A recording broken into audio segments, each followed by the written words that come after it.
Welcome back to Tailored Talks. I am Brad. And I'm Will. First podcast of 2026. I know, man. Happy New Year. It's been a little bit of time, but we're happy to be back. How have you been? Great, man. Just glad to get back in the saddle That's again, right. as Aerosmith famously sang, right? What do we have on the wrist today? Oh, dear. Well, it's a tried and true 1989 Rolex Datejust. That's with a black tapestry dial. And yes, that is a two-tone bracelet as well. You, sir. What about the right wrist? Oh, here? gosh. Little Mont Blanc. Initials included. Yes. And you, sir. Today I've got the 1990 Datejust double stamp Tiffany & Co. We got a great podcast today. It's all about how to dress in 2026. Indeed. This is our cheat code for how to dress in 2026. And really, I would say I've been thinking about this since March of 2020, probably. As many of you may know or may not know, we were actually set to open this space at the end of March. And about a week before we were set to open, COVID came and shut everything down. So we did not have a grand opening. And really overnight, the dress code changed. It went from normal office attire to people working from home.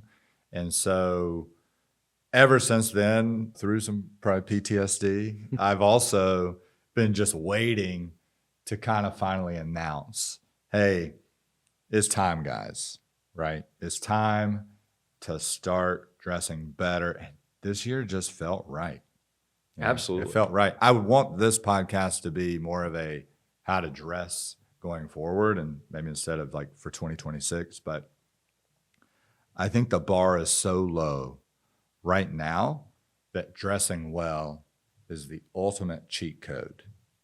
And that could be work, your personal life, all the things you're doing. Such a slight shift that can really move the needle. I concur. I mean, we're over that sort of 5-year hump. We're moving into yet another decade, if you will, another half of a decade, if you will. And yeah, so this is a call to all you guys to level up, guys and gals. The government agrees with the airport. They're asking people to dress better. We paid them to tell you guys that. All right, Don Draper. What are you seeing like?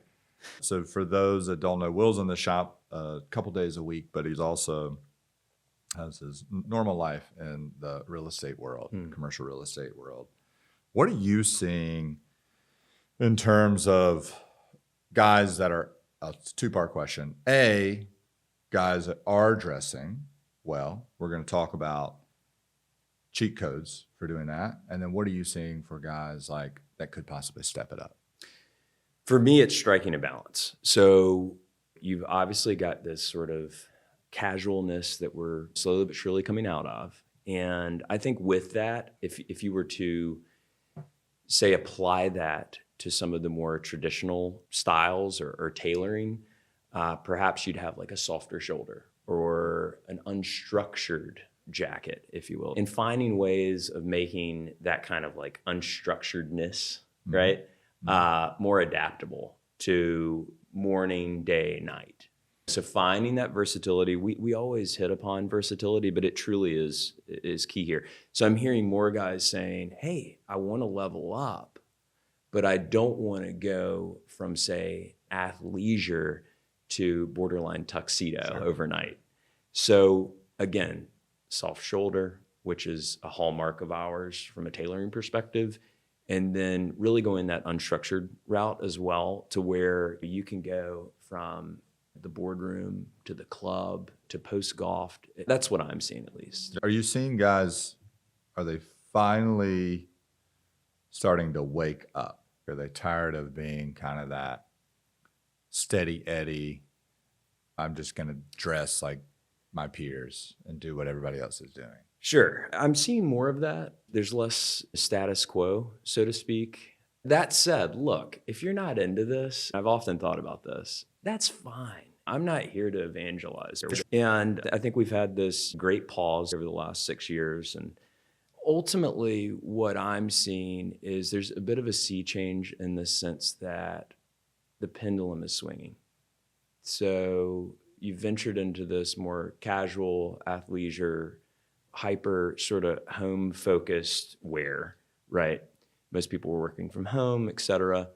And now you're seeing guys, yes, wanting to level up, wanting to feel like they're kind of suiting up for the day, and not necessarily suiting up as far as armor per se, right? But more just feeling more prepared. Or even in a suit, perhaps. Or even in a suit, or a beautiful sport coat, Yeah. even that is a little bit perhaps more elegant and elevated than anything else in their closet. Guys were delving into baseball cards, basketball cards, watches, cameras, and so forth, and really sort of honing in on their passions, whether they be around nostalgia and so forth. And so I think of it as a guy from a certain era. Ben Folds 5, right? You want to be the best imitation of yourself. And so we're seeing more clients trying to find that personalization through custom, but again, weaving in this element of sort of the unstructuredness around tailoring as opposed to it being so rigid. 100%. And even like dressing up doesn't necessarily mean dressing in a suit or even a jacket. It's just, I look at it as being intentional with what you're wearing. You're not haphazardly just rolling out of bed with your pajamas. It can be casual pieces, but done with intention, right? Like it matches, it goes together, there's a vibe to it. So it doesn't even have to, we're obviously into custom clothing. We do make custom casual wear as well, but we're going to be in the sport coats, but it doesn't necessarily mean if you're listening to this and you work in tech, let's say, or in creative, we're not saying, hey, go run out and buy a suit or wear a sport coat. We're just saying, hey, you need to be intentional about how you're dressing. You need to level up from your peers. And we'll go into more of that kind of golden rule and what that leveling up means. For my point, I think there's just a huge market gap at the moment. I think now is the easiest time to win. What are our really successful people doing? What are our most successful clients doing? What are the people who, in a way, like I maybe look up to or aspire to be?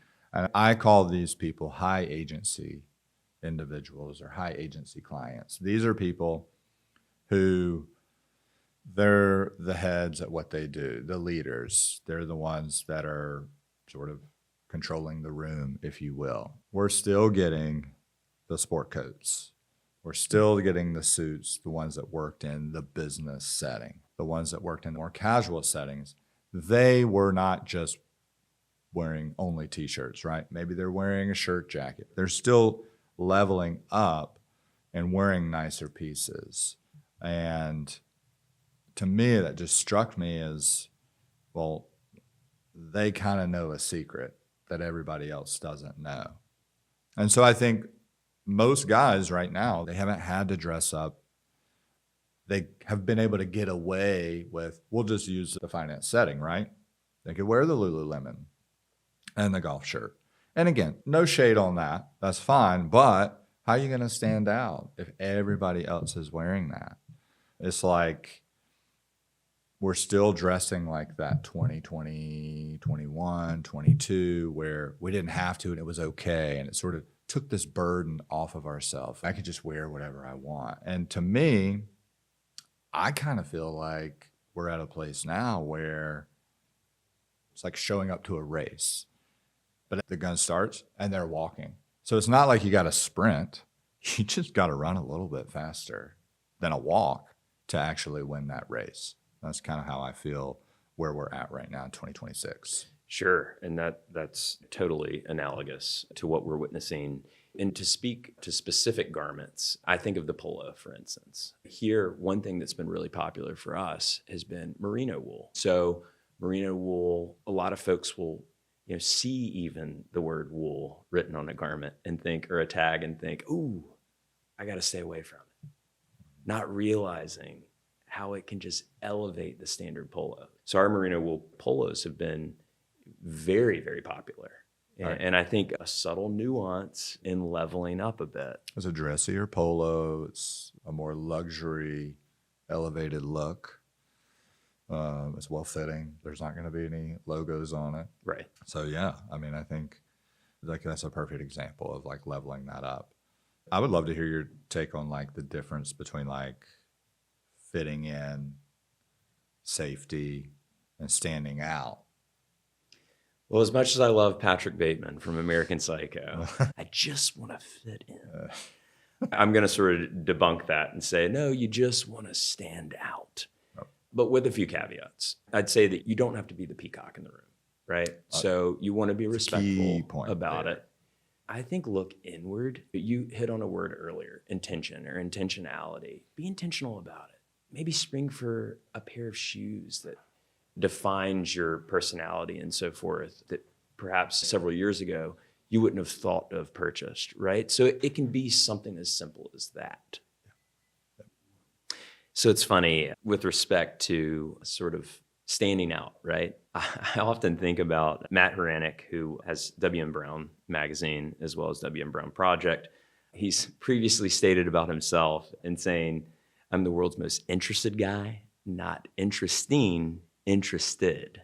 There's so much to learn in this particular space. And again, not that we're trying to evangelize per se, but there are ways of, even in subtle manners, being able to underscore your personality with respect to your clothing choices, the intentionality behind it. I think that's great. I think it's important too that we talk about dressing. Most people outside of maybe Mr. Haranek and you and possibly Mr. Felipe, co-founder of OJ, most guys don't know how to dress. They're not really raised how to do that. Even if they were, it's coming from a different world. Like our parents were boomers, so we were rebelling against what our parents did. I just want to stress that for so many people, they don't know how to do this. And we're going to give them a guide on how to do that. That's one of the reasons we have a job, is because guys don't know how to do this. So I just want to make that very clear. I, in fact,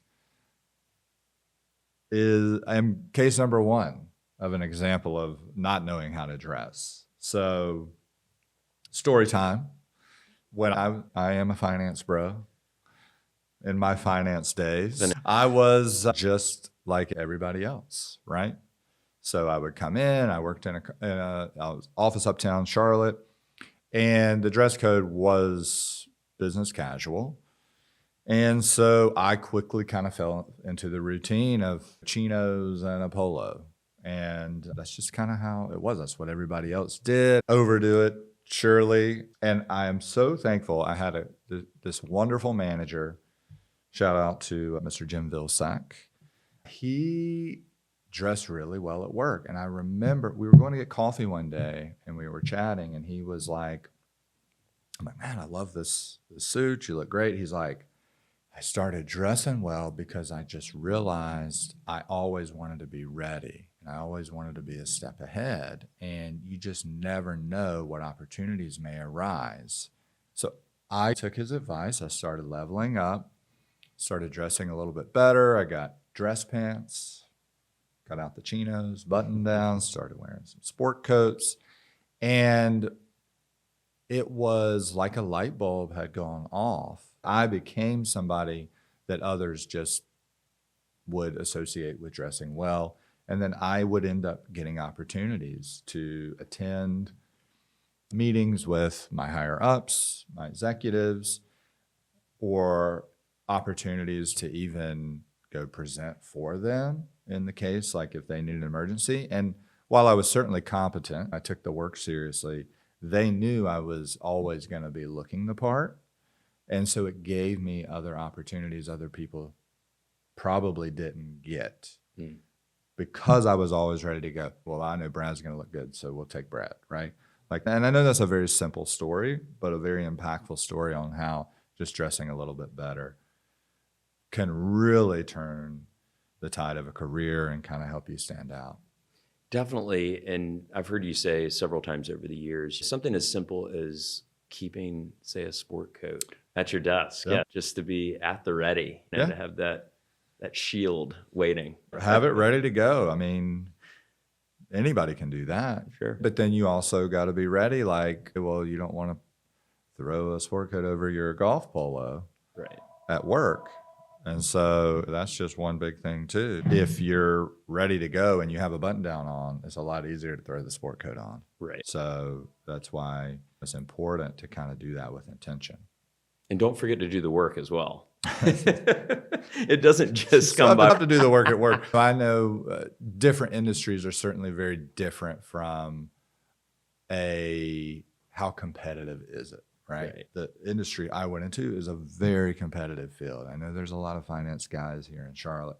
It's so competitive already. Like everybody's good at their work. So like what are little things you can also be good at to use as your advantage? Just confidence building as well. It's interesting working at OMJ over the last almost 3 years. I've got a few anecdotes in this particular vein as well. But most specifically, what I've seen, at least, especially with our wedding clients, they're always fretting over. In fact, I had an email yesterday, and the guy said, was it the shawl collar that I chose? Or the shawl lapel, rather? And I quickly said, of course, yes. And that's such a lovely sort of classic silhouette when it comes to a tuxedo and so forth. But in saying that, taking a leap, these don't have to be big swings per se, but whether it's formal wear or whether it's your work wear, you can find those subtle nuances to speak to your own personality. I think that's key. It is, especially if you're coming to see to an OMJ, right? This is why we get paid the medium bucks. You know? We give advice, right? Like we're not going to steer you wrong. I think Will and I would say for OMJ comes from a very grounded and conservative background when it comes to clothing. Now, most clothing guys in the industry, I will say, have a tendency to be a little more peacocky, have a little more flair than I think can intimidate the average guy. But from like an OMJ perspective, you're never going to get steered wrong. We're really good about helping you kind of level up with what your comfort level is, right? So figuring out your boundaries and then how to get you at the edge of it without making you feel uncomfortable, right? We're not going to put the super conservative guy in a bright red and blue plaid jacket. Right. We're not even going to recommend that, right? We're going to give him a blue jacket with a little subtle plaid or something like that. So, but I think people do appreciate when you actually take time and care. And that kind of leads us to, how do you do it, right? That's great. But how do I do it? What's the guide for that? So we're going to go through, this is super simple. This is a super simple guide. It's a 4-step process. And then we'll give you a golden rule at the end. But this is going to give you the steps on the basics of how to do this. And like I said, it's so simple. But simple doesn't always mean easy. It's going to take a little bit of work. So I'll start with the first step. It's the audit. Like what you currently have, we're not saying throw everything out. You likely have things in your closet that are already great. It's a great starting point. So demystifying that feeling that you're just going to have to completely start over and spend a bunch of money, right? You don't have to do that. Don't panic. Look and see what you've got. And the rules are, when you're auditing your closet, if you like it and it just doesn't fit, perhaps you alter it. If you're uncomfortable and you don't wear it, donate it and get rid of it. Closet audit. For me, it's about fit. But ultimately as well, it's about, does the garment sort of speak to you? And does it also transcend sort of trends, right? So I always tend to sort of err on the side of more of the classic menswear stylings. And I find ways of weaving in perhaps an old Burberry barn coat that I've had for 23 years that I wore the heck out of in college. Let's give that some new life. Breathing new life into older pieces that are just classic examples of yesteryear, but finding a way of pumping new life into them. So wearing something like that with something perhaps new that you've created at OMJ. That's your new OMJ garment, yes. But I think ultimately, do you like it? Do you like the way you feel in it? Does it fit well? And if not, donate. Yep. Consign. If it's a little tight, a little loose, you can alter that. So if you like it and it's a nice piece, let's alter it. Let's not get rid of it. That can be your base level. Step 2, this is building your core. There's just a handful of essentials that you need. And this is from a guy's perspective. So we can certainly do this from a woman's perspective as well. It would be slightly different. But from a men's perspective, if you're in a business environment for work and you're doing business events and dinners and things like that, you need just a handful of things. And this can get you started. And this can, for some people, this is all they'll need. And so the essentials, and I'll let Will kind of go a little bit further into it, but navy suit. Absolutely. Couple trousers. These would just be dress pants. Couple sport coats. Nice pair of brown shoes. A couple white and light blue shirts. That's it. That's all you need. You can be the best dressed guy at your office with those few simple pieces. Sure. And to sort of speak to the navy suit, I would often, even with respect to my own closet, like, okay, I've got 3 or 4, maybe 5 navy suits. But choosing, if I were to suggest to a client, hey, if you've got one navy suit, what kind of fabric? Do we want something that perhaps is wrinkle resistant, right? Or has some movement to it? Perhaps has a looser weave to where it could be worn as a suit separate. And so I often will kind of steer guys into like the hop sack sort of category. To wear it as a jacket or as a full suit. Or even perhaps it's a black suit, right? And the black suit could be worn as a tuxedo. So there's so many ways of finding versatility within one's closet.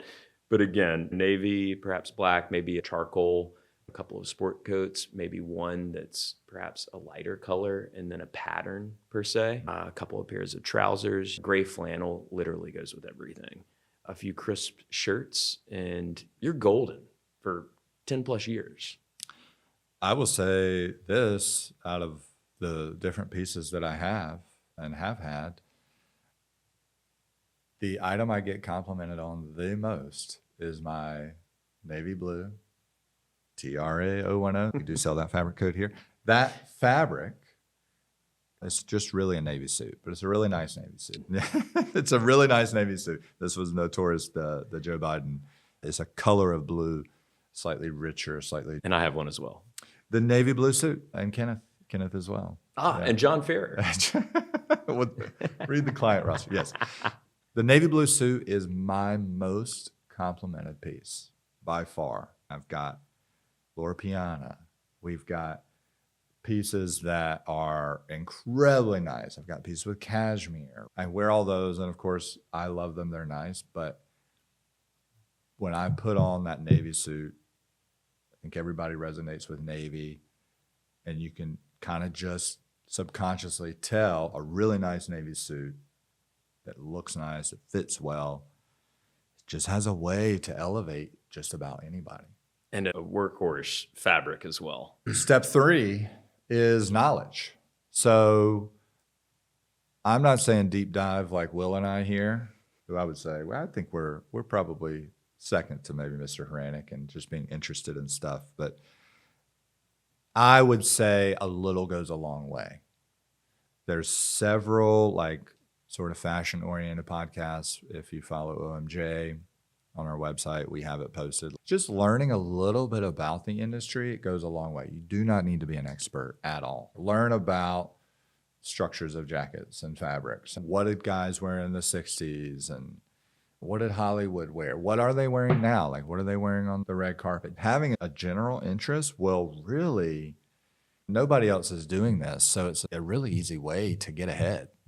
Sure. And I've often thought about this as well. There are less gatekeepers in this space than one might imagine. Mm-hmm. So I think of like the Rake magazine. Tom Chamberlain has an excellent podcast called The Luxury Dispatch that is just phenomenal. Yeah. And he's charming, disarming, just a wealth of knowledge, a real font of knowledge within the menswear space, as well as what Waco's been able to do with the Rake. I applaud them from afar and read their publication religiously. So these are guys that are at the heart of the matter. They're nerds. They're like us. So find your lane, right? Right. Yeah. A little knowledge goes a long way. Step 4 is consistency. And this may be one of the more important steps, because this is what being consistent with how you dress is what actually brings it all together. And this is the rainy Monday morning that you're running late. And so you just default back to the old thing. But look, lay your stuff out the night before. You can kind of have an idea, like in your closet, have a section in your closet. All right, this is just my weekly wear, right? Like my white shirts. And if you come to us, we're going to give you stuff that goes with everything so you don't have to think that much about it. But just saying, hey, yeah, I'm just going back to the default. Like that's where you're losing the consistency. And that's where it's so important. If you just do it, if you just put on the button-down shirt and the dress pants and the sport coat, even if you're not feeling it that day, gonna be happy you did a couple hours in, right? And doing that on repeat over and over, that's how you become the guy or gal at your office who's known for dressing well, because you're doing it even on the rainy Monday morning. You're doing it even after coming back from like Christmas break. It's so easy to go back to the bare minimum, super casual. Staying a little bit more elevated consistently is everything. And for two guys that wear a lot of proverbial hats, lose the hat. It takes a few minutes. Even if you're walking out the door to grab something at the grocery, there's something about just being ready for the day. It sets the tone. Look, especially on the weekend, like I'm waking up, I'm tired, I don't want to take a shower, right? But the days I do it and get dressed, I feel so much better. The golden rule in this for the work, because I don't want guys going and being like, I'm going to wear a suit to my business casual job. Guys, we don't want you to do that. What you want to do is go one level up. So you have to decide what that is in your profession. If you're at a super casual office where it's shorts and a t-shirt, maybe it is dress pants, right? A shirt jacket. Maybe it's something a little more elevated casual element. If you're at an office wearing chinos and a polo, let's put on the dress pants and a button down. If you're at an office where everybody's just pants and a button down, wear the sport coat. And if you're at an office where everybody's in sport coats and it is a little bit more elevated, wear the suit. And I think, again, just be mindful of the hierarchy. Be mindful of the pervading territory as well. Yeah, we would never want somebody to alienate themselves because they are going too far. You don't want to try too hard with this and go too far, right? I think Kanye once called it being stuntastic, or maybe it was John Mayer. Decide when you're going to be stuntastic. Yeah, well, like I take it back to those first days in finance. It was very much a chino and polo, right? Like if I had started wearing a suit to work every day with a tie, they would have been like, who is this 20-something-year-old, right? Get him out of here, sure. Right? That it wouldn't have worked. And so I say that as I hope it rings true to people like, oh, okay, they're not saying I need to be fully dressed up. They're just saying be aware, know, and maybe elevate it slightly. Definitely. Yeah. Love that. The OMJ Tactical Guide to Dressing Well. It's a 4-step process. You have your audit. Look at what you have in your closet. If you have nice pieces, maybe they just don't fit. You can get those altered. Those can serve as a great base. If you're not wearing it because it's outside of your comfort zone or whatever the case may be, get rid of it. Step 2 is building the core. Like these are your core essentials, and you don't really need that many. Navy suit, a couple pairs of trousers, a couple sport coats, a couple white shirts, a couple light blue shirts, and some nice shoes. That is it. You can really stand out just by having well-fitting, well-made garments. Always add up to those. Those things will never go out of style. Step 3 is the knowledge. Hey, learn a little bit. You don't have to be an expert, but just start kind of listening to podcasts and resources around how to maybe dress better or the history of garments and dressing. OMJ certainly has resources on our website for that. And then step 4 is consistency. Keep doing it. If you're dressing well, just keep doing it. But lay your stuff out the night before, kind of have a plan, take an extra 5 minutes each day and actually stick with it. And then the final is the 1 level up rule, right? Take what other people are doing, what the masses are doing, and elevate it 1 level up. So how do you overcome the fear? Oh, gosh, the anxiety associated with it all, huh? Well, gosh, I mean, for me at least, comfort is key, right?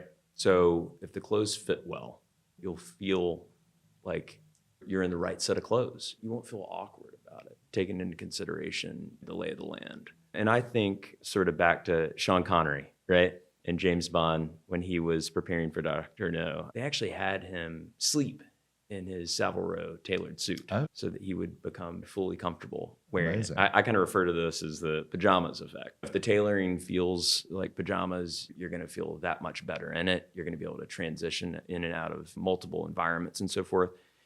For me, I think fit is everything. If it fits well, you're going to feel well. And taking into consideration those sort of 4 prongs to overcoming. I think a lot of guys too, it's, hey, I don't want to get teased at work, right? Like, it's safe. It's safe if I just dress like everybody else. It's safe. And I say to them like, hey, like, look, again, as long as you're following kind of the rule of 1 level up, it's gonna be pretty subtle. And then like kind of let them tease you, right? I would say like the start of any year is a great time to start it because it's a new year, right? You kind of have this built-in excuse to say, hey, look, I just want to do a little bit better, right? Like I'm starting to go to the gym or I want to start the diet. I want to dress a little bit better. But you can start at any time and say, hey, look, I've been listening to podcasts that OMJ recommended.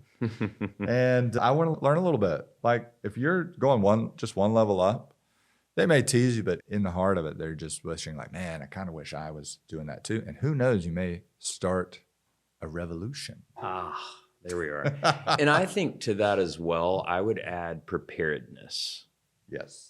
Perhaps laying out your clothes the night before. That's helped me over the years, but didn't have in Charlotte either. And I'll never forget, she would leave for these trips and she would lay out all my clothes. That's incredible. And each outfit would be Monday, Tuesday, Wednesday, Thursday. No cheat days even, right? That didn't come until, I don't know, probably 97, 98. But in saying that, it instilled in me some regularity with sort of the preparedness that goes into all of this as well. If you're not having to think too quickly about something, and you've already got it dialed in and lined up, it's going to help you on multiple fronts. And I can vouch, Will was consistent in the 4th grade. He did the work, guys. If a 4th grader can do it, we can all do it. Sure. All right, guys. So the next step. What's the next step, guys? It's 2026. What a great time. What a great time to start. The world is ready for efforts. Call to action. Yes. Yes. Look, guys, judge-free zone here. We founded OMJ to make it easier to get dressed. That is our mission. That is what we love doing. We want to build confidence in people in how they dress. And we want you to grow in your careers and your lives and have just dressing be a small part of what helps you get there. So we know a guy or a gal here, And if you need anything, we're of course happy to help, whether that be giving advice or perhaps making a few pieces. Well, and come see Brad. Yeah. And the rest of the Or lovely Londi. team. See Londi back there. Or Cullen. Or Cullen. Michelle. Yes. All right, Hillary Duff. Yes. All right. Thanks, guys. Have a great 2026. Thank you all. Happy New Year.